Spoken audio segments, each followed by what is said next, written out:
Ang kantang Bayan Ko ni Freddy Aguilar ay nagpapahayag ng pagmamahal at pagkakaisa para sa Pilipinas. Ito rin ang nagpapakita ng mga suliranin at pagsubok na kinakaharap ng bansa sa mga dayuhang sumakop sa atin. Binabangkit sa kantang ito ang kagandahan ng Pilipinas at ang malalim na pagmamahal ng mga Pilipino sa kanilang bayan.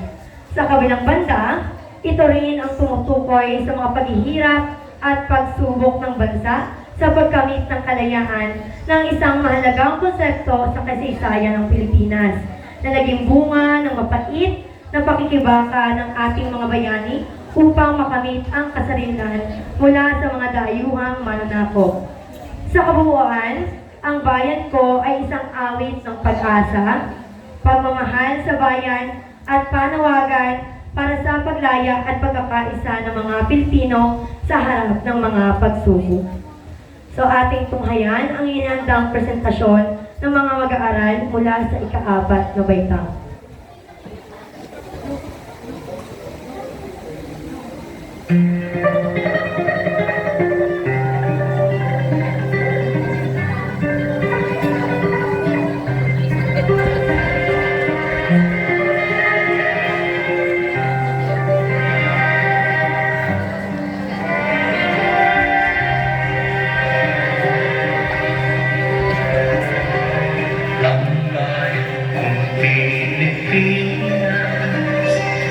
Lupain ng kintot nunaglan, pag-ibig na sa kanyang tanan, nag-angan ng kandang-dilan, at sa kanyang iuwi at ganda, dayuhan ay